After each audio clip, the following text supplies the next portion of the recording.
Assalamualaikum warahmatullahi wabarakatuh. Sahabatku petani cerdas Indonesia dimanapun berada. Kali ini kita bicara lagi soal gulma ya. Jadi kalau ada lahan petani ya yang sebelum ditanam ya gulma seperti ini, maka ada beberapa pilihan bagi petani itu untuk memakai herbisidanya. Yang pertama itu adalah memakai glifosat ya. Yang kedua memakai paraquat, dan kemudian ketiga memakai glufosinat ya. Ketiga-tiganya herbisida yang bersifat non selektif yang membunuh semua gulma, daun sempit, daun lebar ya, dibunuh oleh ketiga jenis herbisida ini. Tapi herbisida mana yang mau dipakai? Nah, ini yang harus dipilih oleh petani ya. Ada gulma-gulma lulangan ya namanya, gulma-gulma yang tidak mati oleh glifosat, tidak mati oleh paraquat, maka dipilih adalah memakai glufosinat. Nah, kita bicara sekarang masalah glufosinat. Berbicara soal glufosinat, ini ada glufosin ya, kadarnya 220 SL.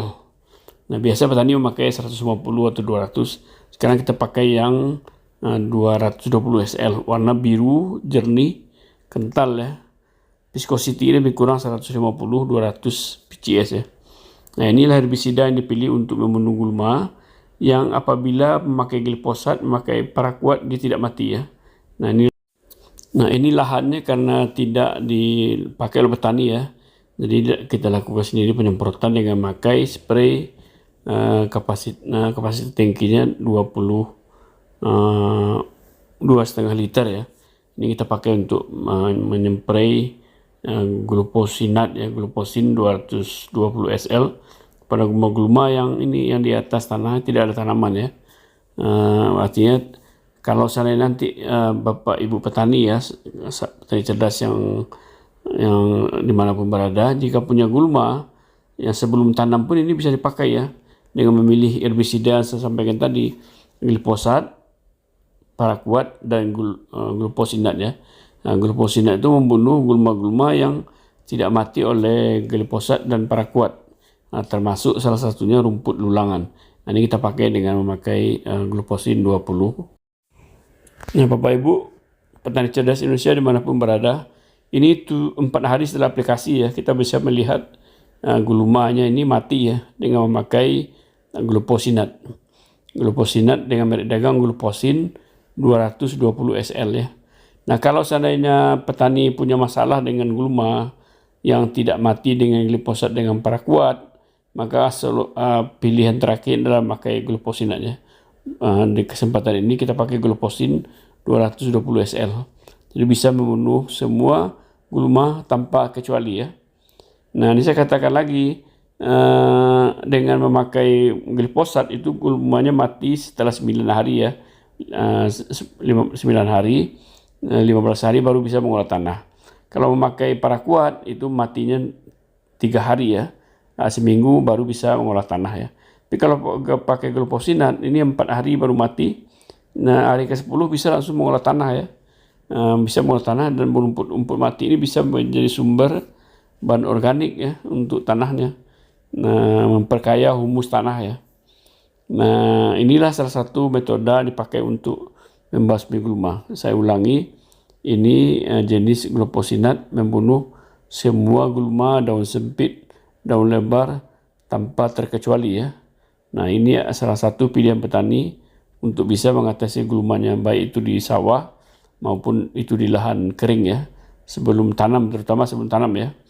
Kalau seandainya sudah tanam, kita tidak bisa memakai glifosat, paraquat ataupun glufosinat ya, karena tidak selektif. Artinya dia non selektif, itu membunuh semua tanaman, apakah itu tanaman yang kita tanam apapun itu gulma ya. Oleh karena itu biasa dipakai non selektif ini untuk gulma-gulma di daerah-daerah yang belum ditanam atau akan ditanam.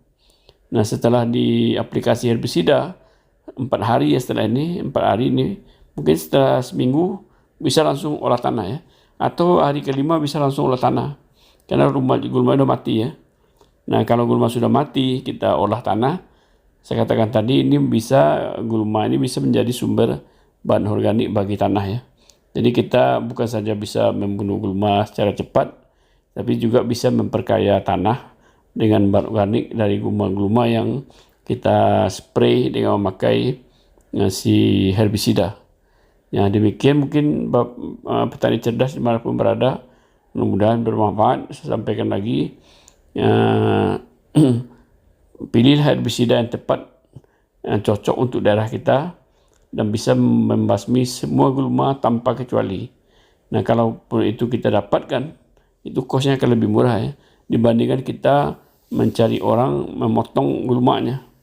Lebih efektif dan lebih murah memakai herbisida, itu dengan cepat bisa membunuh gulma dalam waktu yang luas ya.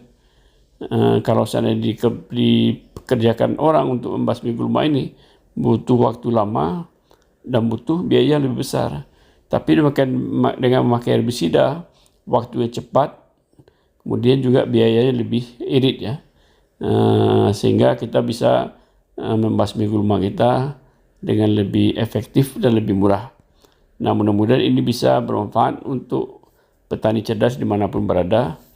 Nah, silakan pakai herbisida untuk mengatasi gulmanya. Terima kasih. Assalamualaikum warahmatullahi wabarakatuh.